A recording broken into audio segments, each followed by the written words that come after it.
What's going on, guys? Dare here with Fantasy Football Advice, coming at you with a very important fantasy football video. Today's video, we have the long-awaited quarterback rankings video, the first rankings video we've done all offseason. We do tend to like to add these in later on in the offseason. I know it's still about mid-July, but still, things are going to change. At least you will be able to use these and make maybe pivot plays based on the information we have available as we get closer to the start of the season. Today, though, we're talking about quarterbacks. And as you know, the quarterback position is one of the most unique positions of all fantasy football. In the draft, there's always those guys that you can get up at the top. You can count on them week over week, but they do come at that steep price. A steep price where there are other running backs and receivers that you should be targeting in that range. And for that reason, as you know, we tend to wait on quarterback. You will see as we do get into the video, though, we do have certain players ranked much higher than consensus, which means even if these players are going in maybe early or middle rounds, we won't hesitate to grab them if the value presents itself. But like I said, remember, things change. Our opinions on these players change. News comes out. Things will not always be the same today as they will be during the start of the season. To make sure that you're staying up to date on our rankings, you can always check those for free at thefantasyfootballadvice.com. Or if you're looking for more in-depth analysis, you want risk ratings, you want player breakdowns for every player, maybe projected target shares, the premium rankings are available. We're still doing the finishing touches up on them, but you can still get them and purchase our premium package on our website. Keep in mind, the premium package does give you full access to the Facebook group, so if you do join, we'll make sure you get in there right away. So, stat of the day. We're going to get this out of the way quick so we can just jump into all of these rankings. We have so many players to talk about. This video could be really long, so let's run right through it. Yesterday's stat of the day: which running back with at least 80 carries had the second most yards created per contact? The answer to that was Elijah McGuire. So congratulations, Tet Unoffensive. You got a point there. And as for today's question, since this is a quarterback video, which quarterback ranked first in yards per attempt in play action plays, yet third to last in non-play action plays? Remember, this is yards per attempt. And as a hint, this player was top 10 in both categories, that being non-play action and play action yards per attempt in the 2016 season. Leave your answer in the comment section down below. We'll be happy to let you know who wins in tomorrow's video. So we're going to jump right into it. I think the best way to go about it is to just maybe make a little note on each tier, and then within that tier we will just go in and break down each individual player. We're probably not going to be able to do this for the wide receivers and the running backs because there's just simply too many players to really talk about, but I think we're going to break down about 25-ish quarterbacks today, and I think I can kind of touch on most of them. I'll probably spend more time on the earlier quarterbacks since that's who you guys are going to be drafting. And then at the end, I will let you know our overall feelings on those guys going later and if their values. But there's really no need to spend too much time on it because they're probably going to end up on the waiver wire to start the season. So to start, we have the tier 1 players. Now these tier 1 players, you get those big names, the guys that are going off the board early. And I will say that typically in this first tier, these are not players that we are going to be drafting. I mean, obviously, if you're in an expert leagues, these players tend to fall, and there is a point in time where drafting them makes sense based on value. But in most of your home leagues, your standard work leagues, these quarterbacks are going in like the 4th and the 5th round, which is way too early for our blood. But regardless, we still do have them ranked the highest because they just simply have the strongest chance to finish at the top of their position. Like I mentioned earlier, we normally like to load up on talent at the receiver position and the running back position at this stage in the draft. Either way, let's break down these players. And the first quarterback in ADP and the first quarterback in our rankings is Aaron Rodgers. Should be no surprise here. With Rodgers, you are basically guaranteed a top 3 finish if he stays healthy all season. Now, he has obviously struggled with some health-related issues in recent years, but it's nothing that you should really be worried about. Playing football is a dangerous sport. Players get injured. You should not head into the season expecting Rodgers to get injured or expecting to get a discount on him because he's coming off of an injury. For those of you that hate the idea of streaming a quarterback, maybe it's too much work for you, grabbing someone like Rodgers is probably going to be a target for you. We believe there are definitely other quarterbacks that we're going to be talking about that have a similar type of upside, but obviously we have Rodgers ranked number 1 for a reason. His week-to-week fluctuation is very minimal, even against the best fantasy defenses. So for that safety, you're going to pay a premium. And I think we've all seen enough of Rodgers in previous seasons to get an idea of what he's going to do this year. I don't see any value in breaking him down any further than that. He's Rodgers. You know what you're going to get. If you want to spend the price on him, do it. We wouldn't recommend it, but he's most likely going to finish as a top 3 quarterback. The next tier 1 quarterback we have is Russell Wilson. We have him ranked 2nd. ADP has him ranked 3rd. Not to state the obvious, but he was the number 1 fantasy quarterback on the season, and it wasn't even close. He won it by 48 points. Keep in mind though, this was definitely a down year for passing as a whole. There was no Rodgers last year, or at least for most of the season. There was no Andrew Luck. Both of these players are consistently in the top 5 conversation, and at the very least, they would be fighting and competing for that spot with Wilson if they were healthy this year. Then there was also Carson Wentz and Deshaun Watson, 2 younger guys who got injured that were really competing for that top spot as well. But no matter what, Wilson got the job done. He was 1st last year, and we have him ranked 2nd this year. His performance was basically elite in every aspect. He was throwing the ball really well. He had great use of his legs, something that he was coming back from of an injury in 2016. He looked really, really good. Now, don't think a QB1 finish for Wilson is anything like an outlier, and he definitely should not be looked at as a risky player. Yes, there are concerns with his offensive line. Yes, he lost Jimmy Graham in the red zone. Yes, they got a new rookie running back who they intend to get some usage out of. But regardless, he has a super safe floor because basically he is a mobile quarterback. That bad line is going to mean absolutely nothing. His ability to navigate outside of the pocket, his ability to scramble and make plays and allow them to develop downfield is going to give him a superior advantage heading into any matchup, even against tough defenses. Also, this is not his first season performing at a super high level. He has actually been a QB1 in points per game for 5 of his 6 NFL seasons, right? So 5 of his 6 NFL seasons, he was a top 12 quarterback. And even more recently, he was a top 3 quarterback in 3 of the past 4 seasons. And remember, I said there was that one season where he wasn't so mobile. He had the MCL sprain. He had that ankle sprain. Those came early on in the season, and he really didn't get a chance to recover from them. So you really should be throwing that out because he wasn't at full health. I don't think I also need to mention it for him, but I will for those of you that are new. This is still the range. We are not looking to get a quarterback. Wilson likely won't be on any of our teams just because he's going too early. We would look to shore up value at the quarterback position a little bit later on in the draft. Now, the next player is going to be more controversial, and this is a guy we are going to have on a lot of our teams, and that's Cam Newton. We have him as the 3rd quarterback on our rankings, but he comes in as QB7 in current ADP. Now, I understand this ranking could seem egregious, but if you really do ask us, we think he does have the best ability to finish as the 3rd quarterback, or else we wouldn't have him ranked here. We wouldn't be telling you guys that we think he is the 3rd best fantasy quarterback heading into the season, which basically means we think his quarterback 7 price tag is an absolute joke. He's quietly coming off a season where he was the QB2, and people are severely underestimating the advantage that you gain from being a mobile and rushing quarterback. Cam Newton is the type of guy that can just rush for 80 yards in a game, and it's no big deal. 80 yards is 8 fantasy points. That right there is the equivalent of 100 yards and a passing touchdown.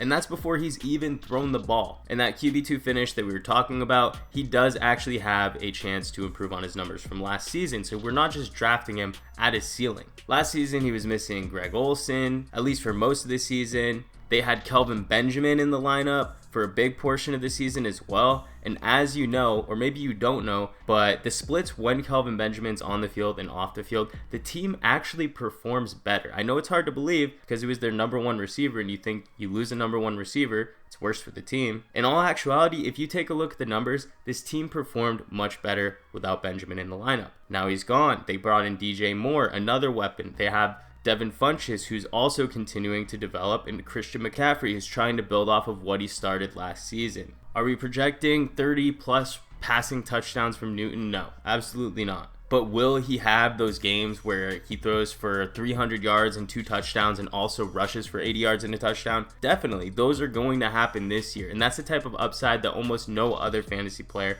besides Russell Wilson, maybe Deshaun Watson, who hasn't really proven it enough to us for us to believe it, but this is something Cam Newton can do. Now, we do have him ranked as QB3, but believe us, we're not going to be drafting him the third quarterback off the board. We can get him later, but it just goes to show you that we really do value him high this year, and where he's going in drafts is a place where we are going to be targeting him. The next player we have on this list, and the final one in this tier, is Tom Brady, coming in at quarterback 4. His current ADP is quarterback 3. Long story short, we don't think there is a need to draft Tom Brady this year. Yes, we said it. No need to draft Brady. He's going to be good. He always is. He's on a good offense. He still has Bill Belichick. But what he won't have is Edelman for the first 4 games. That's going to lack some upside. He also lost Cooks. Say what you want about Chris Hogan, but he's definitely not Brandon Cooks. The defense also did show signs of vast improvement as the season progressed. They lost Matt Patricia, who, if you ask us, we don't think he really did too much to actually help the team.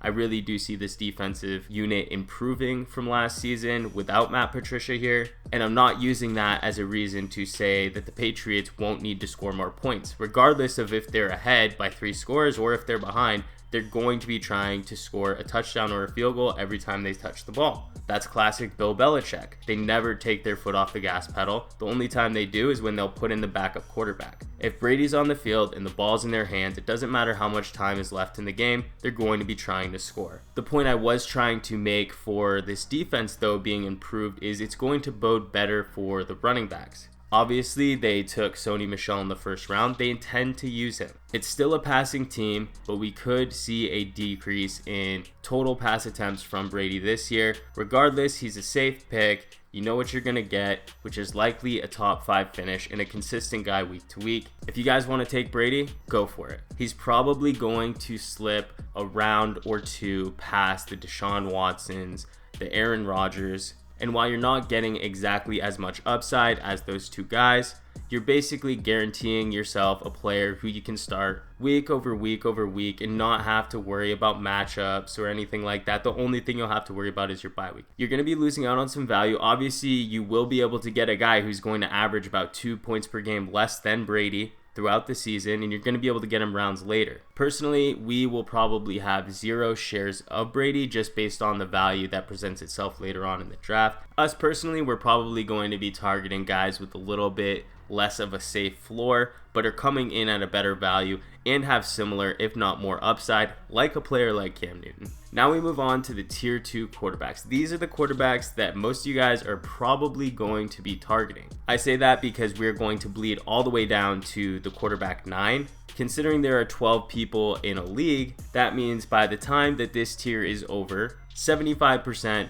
of all people will be having a quarterback. Now, players in this range do realistically have a shot, each one of them, at having a top 5 finish, or at least they're projected to. And at this point, you're really not having to invest too highly on them. You're starting to creep into the 6th, the 7th round with these players. The floors may be a little bit lower. The fluctuation week to week may be a little bit higher. But overall, you expect to play these guys every week and not have to worry about bad matchups too much or not have to stream the position whatsoever. Now, the quarterback we have leading tier 2 is Kirk Cousins. We currently have him higher than consensus, ranked as QB5. The average draft position for Cousins is quarterback 8. Depending on where you go, most experts are going to have differing opinions on Cousins. We tend to lean on the side that he could take a significant step forward this season, strictly based off the fact that he just has better pieces around him. You got Thielen, you got Diggs, you got Dalvin Cook. Don't forget about Kyle Rudolph either. But as for those big 3, this is the best trio he has seen in his entire career. This offense does legitimately have the potential to be an elite offense. We're talking top 5 scoring offense. As for Cousins as an individual producer, he's been over 4,000 yards for 3 straight years, and although he's not really a rushing threat, he's definitely mobile. He's had no less than 4 rushing touchdowns in each of those 4 seasons, which if you add that up in fantasy points, that's basically a 1.5 points per game. That adds up. That's the difference from finishing 2-3 spots higher at the position. Now, one thing to keep in mind, if you are taking Cousins, it's very possible that he gets off to a rocky start. Remember, Pat Shurmur is no longer the offensive coordinator. Things could likely change. Reports out of camp are glowing though. Cousins has been performing well, and his specific skill sets do translate really well no matter which team he goes to. You have skill number 1, he's an accurate quarterback. Skill number 2, he can go through all his progressions with ease. Skill number 3, he has the ability to push the ball down the field regardless of the situation. Now, like I said, he could get off to a rocky start. You could also run the narrative that the defense is really good compared to what he had to do in Washington, where he was coming back in a lot of games. But even when you're factoring all those things, it's hard not to see the upside with this pick. If Case Keenum could do what he did last season, Kirk Cousins coming in should have a field day as long as he gets through the rocky start that he may have. So we have him at quarterback 5. He's currently being drafted at quarterback 8, which means we will likely have some shares of Cousins. He also seems to be a guy who is consistently falling, which is good. Normally, if you see guys consistently falling at this stage in the draft, they normally continue to fall come draft day, but it really will depend on what we see in preseason. If he just completely lights it up, expect his draft capital to climb. But if he does see limited reps and he doesn't show anything too promising, you're probably going to get an insane value on Cousins. Next player we have is Drew Brees coming in at quarterback 6. His ADP is also quarterback 6. So we basically have Brees exactly where his ADP is. Now we understand that he had his lowest output since 2005 from a passing perspective, but we just can't discredit the player who has thrown for over 4,400 yards in 10 seasons. 10 seasons, over 4,400 yards. So what went wrong last year? I wouldn't really say anything went wrong, and clearly this team is trying to move a little bit away from the pass, relying more on their defense, and obviously their 2 good running backs, that being Mark Ingram and Alvin Kamara. But let's be honest, it's very unlikely that the running backs on this team are going to be able to replicate the type of season that they had last year. It's going to be really difficult. You have Ingram out for 4 games. They're bringing in Terrence West, who just completely sucks. I don't know how he won that training camp battle. And Alvin Kamara, I know he's going in the first round, but we do see some regression from an efficiency standpoint.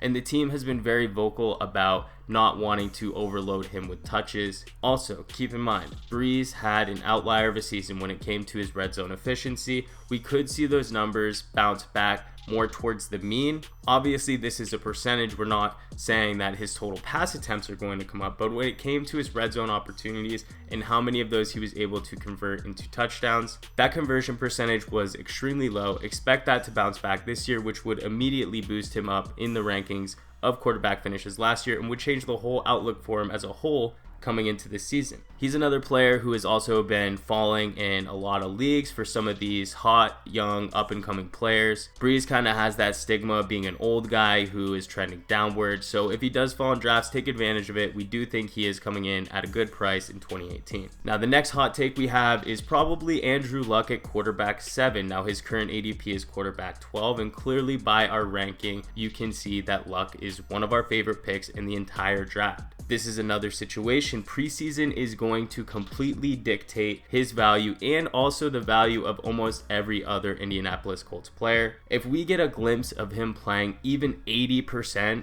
of what he was when he last saw the field, his draft price is going to soar right through the roof. So if you're able to draft early and get your hands on Andrew Luck at his current draft price, we think it's a steal. We definitely believe that he's going to come back healthy. He's going to be able to produce a similar output that he was doing when he left. And what is that output when he left? Well, he was QB9, QB4, QB2, and QB4 through his 4 healthy seasons. So to have a floor of quarterback 9, that's pretty good. Now, we can't automatically anoint him as a top 5 quarterback, or else he would be top 5 in our rankings. But remember, this is a team with a bad defense. There's going to be a lot of positive game scripts for this passing offense, a lot of garbage time points. There's a lot of things to like. So let's talk about the risk. We all know about the injury, and because of that risk, we don't recommend you guys taking him in the middle rounds. But the good thing is, you guys probably will not have to take him there. Like I said, right now he's going as quarterback 12. Insane value right there. The risk isn't just if he doesn't come back and plays to his full potential. No, the risk is also he could come back and take a big hit and be right back on the sideline. So you could miss out on your quarterback 1 after just 2 or 3 games.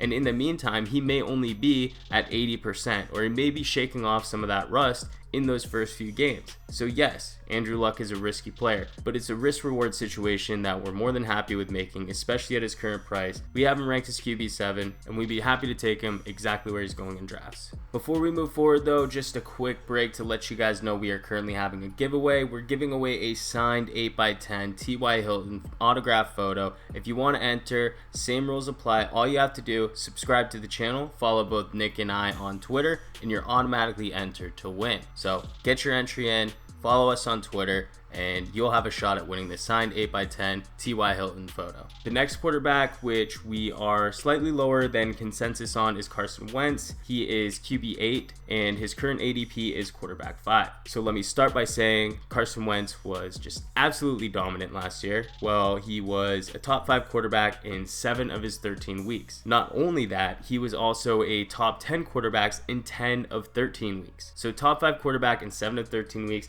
That's that upside you're looking for. Top 10 quarterback in 10 of 13 weeks. That's that safety you're looking for. And because of that, it is very likely that he probably would have finished as the league MVP last season if he did not get injured. Now, the problem with Wentz heading into this season is he's one of those players that we would love to project to do the same thing he did last year heading into this season. One problem is you can't always head into the season and expect what happened last year to be the same thing that happened this year. We saw this in a similar situation that year that Matt Ryan had that MVP campaign a few years back. Clearly it's a little different because Carson Wentz is younger. He does have that upside of where he could be doing this for his entire career, where Matt Ryan was kind of a middle of the pack quarterback who just had an outlier spike. But realistically, we have seen players fall from grace, and although Wentz had a smaller sample size, we shouldn't use that as an excuse to continue to place him highly in our rankings. We still do have him at quarterback 8 though, but he's coming off a nasty ACL injury, and one that happened late in the season. We're not talking about one that happened early in training camp, one that happened in week 3. No, this was really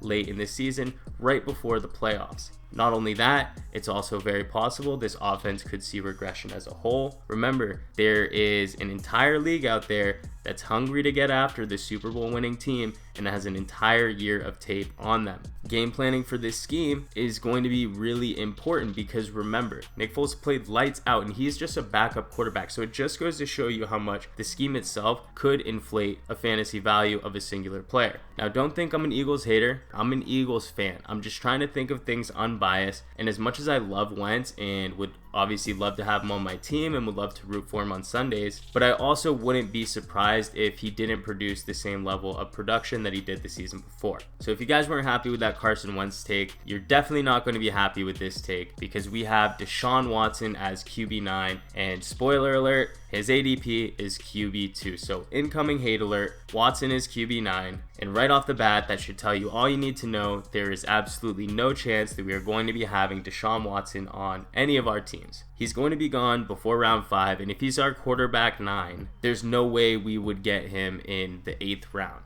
We did a whole video on Deshaun Watson earlier on in the season, so if you want to check that out, go ahead and look at our older videos. We compared why Aaron Rodgers and Deshaun Watson don't make for good picks this season. It's a good one. Check it out. But basically, it's very likely that Deshaun Watson had his most efficient stretch of his entire career. Now, Watson had a 9.3% touchdown rate, which means he basically threw a touchdown on 9.3% of his passing targets. For reference on how wonky that really is, Peyton Manning, during his historic 55 touchdown run, was at about an 8.3% ratio. Brady, when he threw 50, was at 8.7, and Rodgers, when he had his best season, he was at 9%. And we're talking about Aaron Rodgers, one of the most efficient red zone quarterbacks in the history of the NFL. And as for his career, not just that good season, he hovers around about 6.4%, where Brady, another efficient guy throughout his career, is at 5.5%. Now I know everyone loves upside, we love upside, you guys love upside,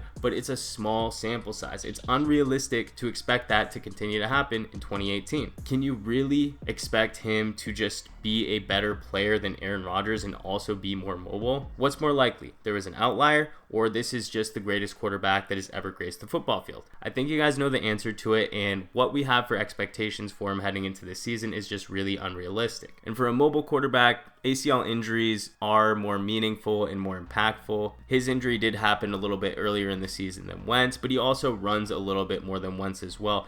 I think we have him as a fair ranking. He's still inside the top 10. If you're trying to shoot for the stars, I can't blame you for taking him earlier, but if you're not willing to fork up high draft capital for Watson, you're probably not going to get him either. Now we move into the tier 3 quarterbacks. Now this is the stage of the draft where the value is starting to fall to you and you're really starting to target these guys. There's guys on your list that you really like. You like their upside. You think they have a shot at being top options this year. And the general consensus of these players is not as high as all the others listed above. Oftentimes you see players taking 1 to 2 of them, seeing which one works out, maybe playing the matchups. But when you're making these picks, you tend to shoot for more upside than a safer floor. You're definitely fine with an 8 to 12 quarterback finish, but your hopes is always to get more out of it. You also know heading into it that you may have a chance to drop this player for somebody on the waiver wire, and you may be forced to stream simply because there are other better options available to you that just didn't get drafted. As for Nick and I, this is definitely the area that we prefer to take quarterbacks in. As for the quarterbacks we listed so far, I think Cam Newton and Kirk Cousins were probably the guys that we would be most likely to have on our teams prior to this area of the draft. But I think for the most part, from players here on are going to be on the majority of our team. Quarterback 10 we have is Marcus Mariota. It's a very big difference from his current ADP, which is quarterback 18. Now, I just want you guys to understand that Marcus Mariota wasn't necessarily as bad as people think, at least not throughout his career. He definitely has a factor of recency bias baked into him, and you guys should appreciate getting him at a discount this year for that reason. Now, don't forget, he has had flashes of fantasy success in the past. Obviously, he was quarterback 12 in points per game in 2016. He came crashing down to earth this year, but I really think that wasn't a clear indicator of Mariota's true ability. I think it was definitely a result of the offense that he was in. It was really archaic. You hear this term a lot, but the offense itself wasn't very creative. But it is really a fact when it comes to the Titans. Think of it this way. They made the playoffs, but yet they still fired their staff. Why would they do it? Because they knew there were glaring issues going on with the team and they needed to fix them. Mariota wasn't the problem. This offense had no ability to play to the strengths of their weapons. And this new regime is much better suited to do that heading into this season. We realistically do expect improvement in every area of the offense. We've mentioned it before, but as for Mariota himself, he's a rushing quarterback. Rushing quarterbacks inevitably have a higher chance of producing more fantasy points on a week-to-week basis. And not only is Mariota like a mobile quarterback, he's one of the ones that continues to keep his eyes downfield. Similar to Russell Wilson, where Wilson will evade the pocket and look for plays to develop downfield, Mariota does the same thing. And if plays break down and a guy's open, Mariota can get the guy the ball. Now, I know we didn't see it much last year, but he also has been one of the most efficient quarterbacks in the red zone in the previous seasons. And things like that, you really just can't throw out. Now, we do have to give this as a caveat, but Marcus Mariota has an extremely tough schedule early on. It's very possible that he finds his way onto waivers about halfway through the season. So mark it down. They play the Jaguars, the Eagles, the Ravens, the Chargers, and the Bills before heading into their bye week. Their schedule does get much easier from weeks 11 to 17, which is basically the time that you want your quarterback to have the easiest schedule because, let's face it, that's the most important time of the season. That's when the fantasy playoffs are happening. And for Mariota, that's when he has an easier schedule. Not only is his schedule easy, but it's actually super easy. 4 of the teams that he plays are in the bottom 10 in defense. And in weeks 11 through 17, that's a good thing to have. Although we have him ranked as quarterback 10, it's not like we're drafting him as the 10th quarterback off the board because obviously you don't have to. You probably can get him as the 15th, the 16th quarterback off the board. And potentially you could buy low on him during the season, but just keep in mind, if you take that risk and Mariota is producing numbers in some of these tougher matchups, there's going to be absolutely no way you're going to get your hands on him. But in general, we definitely think Mariota has a strong chance to exceed his QB 18 price tag. It's definitely not a big investment at all, and he actually has some upside that a lot of people don't see. Now, talking of upside, we have the guy that has upside that everybody sees, and that's quarterback 11, Jimmy Garoppolo. He currently has an ADP of quarterback 9. And don't get us wrong, Jimmy G, he's great. But because of that, it's a blessing and a curse. Everybody and their mother wants to own Jimmy Garoppolo. He's literally going to be targeted by everyone in your draft. The hype for Jimmy G has even reached fantasy owners that do absolutely no pre-draft research. I'm talking those guys that show up to your draft with those fantasy football magazines and just scribble out the players as they're being drafted. Those guys want Jimmy G too. So his ADP of QB9, I could even see that possibly increasing. And we have him at quarterback 11, but there's very slim to no chance that we would be able to get him at quarterback 11 just due to the reasons I just explained. And don't get us wrong, we like Jimmy G, but we also don't see him necessarily being the type of player to just super separate himself from other guys in this range. The Staffords, the Rivers, those guys are going to probably produce similar numbers to him when all is said and done and the season's over. So why not target guys who are going to be within 200 yards of him and basically similar touchdown upside that's going about a round or two later? Especially with all the hype, you may be paying a premium for it. So I'll just leave it at that, but you're definitely going to like having Jimmy Garoppolo in your quarterback 1 position as you exit the draft, much more so than you would if you had like a Rivers or a Stafford there. But towards the end of the season, when you're looking at the finishes and forgetting about where players are being drafted, you may have wished you just waited a round or two and taken another quarterback in the similar range, and instead of paying up for Jimmy G, maybe taking another shot on a running back or a receiver, and still had a similar output at the quarterback position. Moving on though to QB 12, we have Big Ben. He currently is coming off the board at QB 16, and there's not much to say here. We all know Big Ben. He's not new. He's rather old. We have 2 Big Bens actually this year. We have home Big Ben and we have road Big Ben. As we know, they're 2 different players. The Jekyll and Hyde situation is something you're going to have to deal with as a Big Ben owner. So if you're somebody who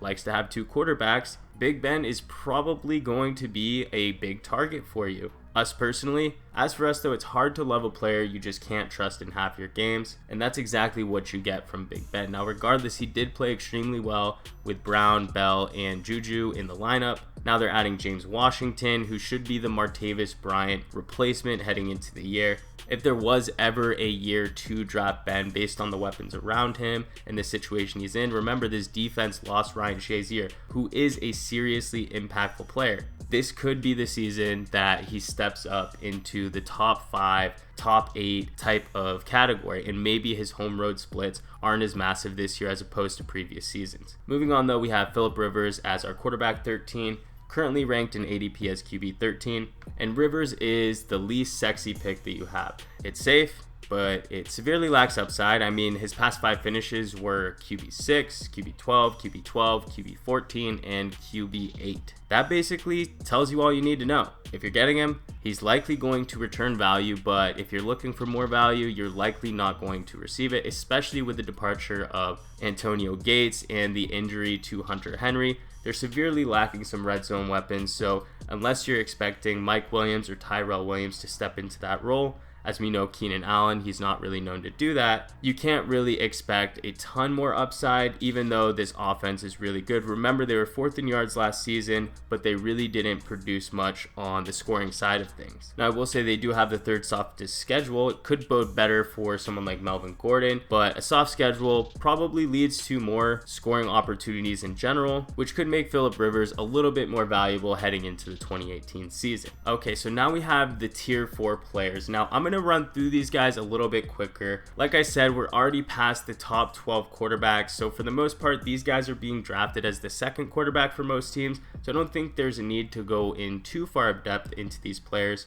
But I still do want to give you guys an idea of where we stand. Like I said, you can always purchase our premium rankings on the website and get even more information than this on there. As for these tier 4 quarterbacks, there are certainly some reasons where you could expect them to exceed expectations, but you're really not expecting them to take a leap into the fantasy elite territory. The idea is more to make sure that you get a somewhat consistent player, but you're okay with streaming if it doesn't work out. And if you're drafting these guys as your QB1, there are situations where you're probably drafting 2 of these guys and hoping one hits. Now, the first quarterback we're talking about is Matthew Stafford, QB 14 on our rankings. Current ADP is QB 10. Now, Stafford as a player, he definitely is on the consistent side, but we do have to recognize that he took a step forward last season, more so than in recent years. Now, a lot of it did have to do with Marvin Jones and his emergence in the deep passing game. You also had Kenny Golladay, who wasn't really an insane individual producer, but we still do expect him to continue to get more involved, and what he did for the team last season was also pretty good as well for a rookie. They also do have an improved running game. They drafted Kerryon Johnson, who we think really highly of this season, and one of the best offensive lines that they have had in recent years. So it's possible that they do try to establish the run game more. Obviously, they brought in Blunt. They have like 12 running backs on the roster.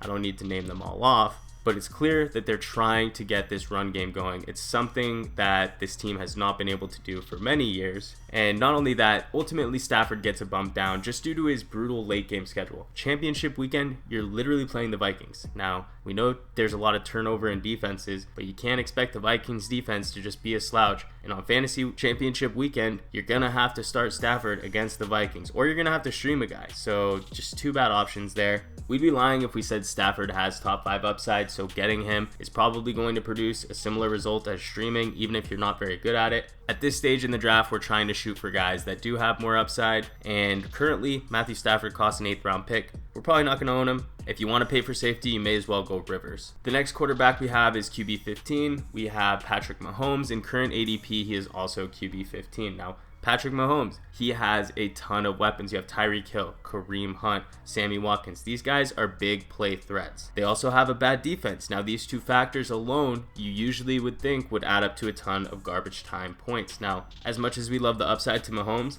you just can't ignore his brutal schedule. He faces the Chargers, the Steelers, Broncos, the Jags, and the Broncos again, all within the first 8 weeks. Remember, this is a quarterback who is not established in the NFL. Yes, he played well in week 17, but that game meant absolutely nothing. And for a guy who in 5 of his first 8 weeks, you're probably not going to start him and you're probably just going to hold on to him, you're going to end up having to roster 2 quarterbacks. And it's very likely if you don't own him, on most teams he will end up on free agency anyways. So for those reasons, we really can't recommend drafting him confidently, at least as not as your QB1. If you want to kind of tie him in with another player and take a wait and see approach, that's completely fine. We will say that he does get a slightly easier schedule mid-season, but then he also does face the Ravens and the Chargers for the first 2 weeks of the fantasy playoffs. So really, unless he beats the odds, there's just not much to look forward to, as much as we really do love the upside. Next, you have Alex Smith. We have him as quarterback 16. He's currently being drafted as QB 20. I don't need to tell you this, but Alex Smith is now in Washington. He finished last season as the QB 4. For that reason alone, he deserves to get some second looks from you guys in drafts. Now, yes, we're 4 spots higher than him on consensus, and it's really because we're paying for the unknown. Yes, it was a down year for quarterbacks alone, and he finished quarterback 4. And yes, his stats were a little bit inflated from some big games, but he's joining a team with a worse defense than he's ever had in his career in Kansas City, and he's going to be required to do more than he had to do, at least when he was behind that strong Kansas City defense. So for that unknown and for what he showed us last season, there is some value in taking a shot on him. Do we realistically expect to have anything similar to what he was able to do in 2017? Probably not. He just simply doesn't have the same weapons that he did there. But when you're in this area, not a lot of guys have upside, and Smith does have a little bit of unknown to him. Regardless, there's a world where he does have some fantasy relevance, but he's probably a better pick in a 2 quarterback league more than anything. Next, we have Mitchell Trubisky coming in at QB 17. His current ADP is QB 24, and if you want upside, this is your pick. Nobody's really targeting Trubisky, even though there is a lot of talk about how he could take that next step forward. For one, he has an entire offseason to work with the Chicago Bears and the coaching staff.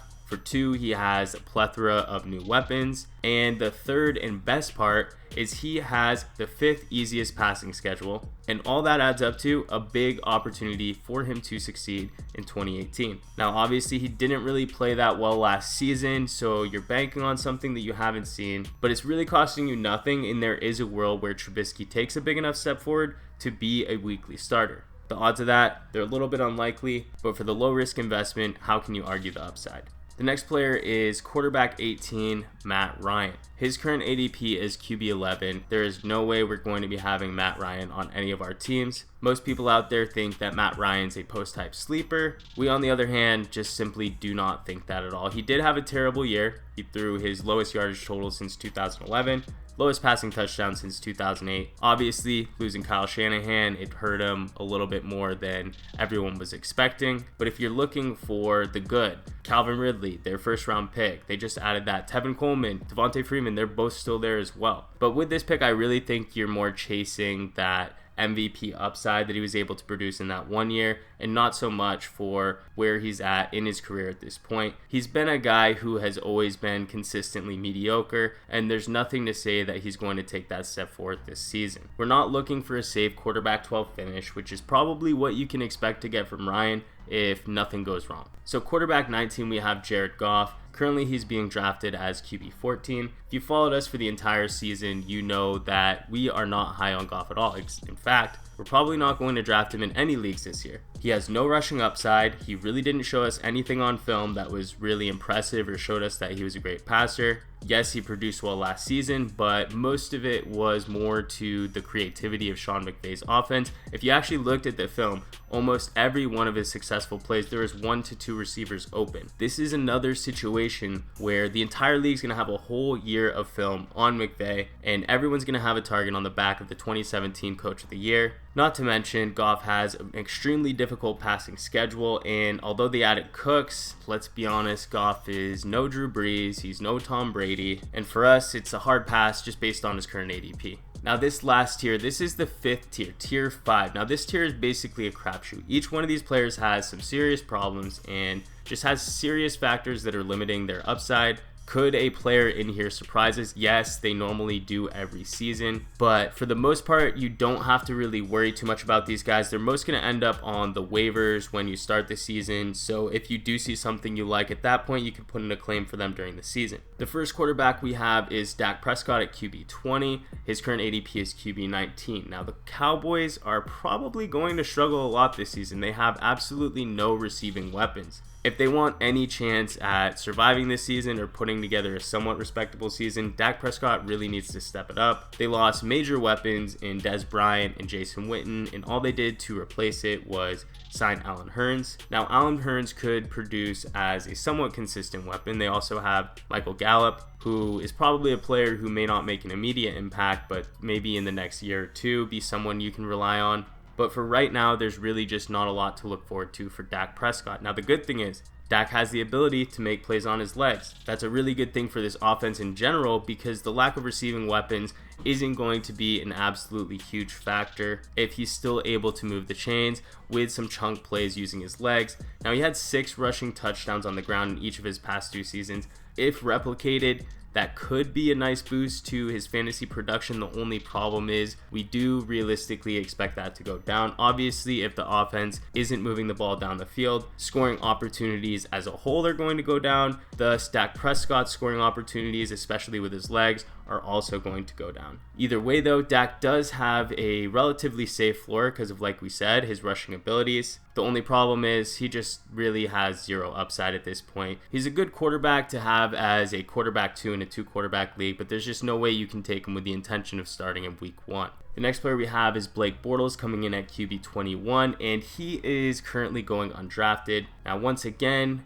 for the 5th year in a row, Bortles is getting massively disrespected. Now, we understand he has a good defense. He has a good run game. They don't want him to throw whatsoever. Even if they were asked, they said, how many times do you want Blake Bortles to throw the ball in a game? They said absolutely none. I don't blame him. He's super inaccurate. But either way, you can't ignore the fact that he has actually produced as a fantasy quarterback in the past. And we're not expecting big things from him. He's quarterback 21, but most of our ranking quarterback 21 doesn't come with a high expectation of passing volume. It comes from the expectation of passing efficiency. They have the easiest schedule in terms of passing efficiency, and I think a quarterback 21 finish on an offense that should be relatively decent is definitely possible. The next player we have is quarterback 22. That's Derek Carr. He's currently coming off the board as quarterback 17. And last season, Derek Carr played absolutely horrendous. He can't get all the blame. His receivers just basically crapped the bed for him. As we know, Amari Cooper was abysmal. Michael Crabtree, he also checked out. Not only that, but he was also last in the league for time in pocket, which really made him have not many opportunities to actually push the ball downfield himself. Also, Derek Carr leads all quarterbacks when it comes to drop passes by receivers. So if you're a smart team, what do you do to fix that? You bring in a receiver with really good hands. And what do? They brought in Martavis Bryant. I don't know why. I mean, the guy just can't catch passes either, but at least he's a deep threat, something that this team is going to need, especially if they put Amari Cooper in the slot. They also brought in Nelson, and either way you look at it, Nelson, Bryant, and Cooper, they're the best trio that Derek Carr's ever had. How many drop passes they're going to have this season is probably going to lead the league. But regardless, it remains to be determined on if this offense is still able to do anything with it. They're in a tough division, and Derek Carr at this point just reminds us of a player like Andy Dalton. He's a guy who's fine. You can use him if the matchup's right, but just don't expect him to perform at a high level in easier matchups, and definitely don't expect him to perform at even a decent level in tough matchups. Now, speaking of Dalton, we have him as QB 23. He's also going undrafted. Not much is needed to be said about Dalton. He's just a run-of-the-mill quarterback. There's probably nothing he can do to ever take a step forward in his career. He's not going to be the worst quarterback in the league in the range of the Flaccos and the Tannehills, but he's definitely not going to ever take that step forward into a top 8 quarterback. But if you want your team to be good, just don't even waste a pick on Dalton. QB 18, quarterback 12, quarterback 17. That's over the past 4 years. So at best, you can probably expect him to finish somewhere in that quarterback 18 range this year.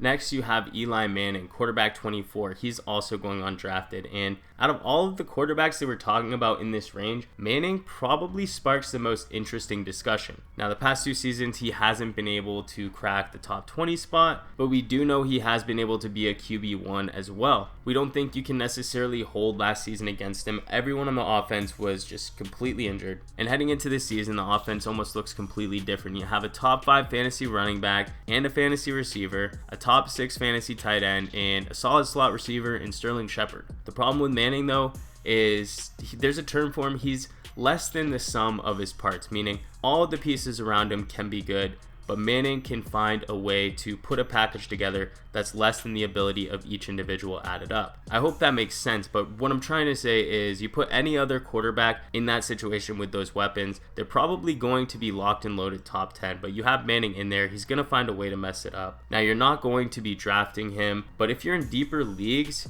you could probably do worse than Eli, and there is a strong chance that he's one of the first quarterbacks taken off the waiver wire. Now, they play the Jaguars week 1, so I wouldn't expect it that week, but in the weeks 2 and 3, if he's able to put something together, he probably will be talked about a lot. Now, the last quarterback we're talking about is Jameis Winston, coming in at quarterback 25. His current ADP is quarterback 23. Now, he's suspended for 3 games. 3 games for groping an Uber driver. And for that reason, it definitely knocks him out of fantasy draft consideration. Not the groping part, obviously, not a good character, but we're drafting him for his production on the field. Missing 3 games, it brings him to a severe disadvantage. If you want to see the bright side of it, though, his schedule for those first 3 games was extremely difficult, so he can avoid those games, but he's also missing out on valuable opportunity to build his connection with those young receivers, the Chris Godwins, the OJ Howards, the guys that are really going to put his skill set together to really take that next step forward. Overall, though, we do think that he is going to make one of the better waiver wire or streaming quarterbacks in the league this season. He simply just has too many weapons to fail, but he also has a super tough schedule this season. It's going to be really hard for him to overcome, and considering he ends the season in the playoffs with the Panthers, the Saints, the Baltimore Ravens, and then finishes up with the Cowboys, it's going to be really hard to trust him as anything more than a streamer, especially considering Saints and Baltimore in weeks 14 and 15. It's going to be mostly a must-sit situation. And how confident are you going to feel about starting him in the fantasy championship against the Cowboys after he probably and presumably had 2 poor performances the weeks before? He's worth a shot, but like we said, don't draft him. He does present upside, but the tough schedule does make it a little bit more difficult to trust him. Alright everybody, that's going to do it for this video. We really hope you enjoyed. Don't forget to join the giveaway. We're giving away a signed 8x10 T.Y. Hilton photograph. If you want to enter, all you have to do is follow Nick and I on Twitter, subscribe to the channel, and then you're automatically entered to win. If you like this video, please hit that like button. If you're new to the channel, hit that subscribe button. We thank you all for watching, and we'll catch you on the next one.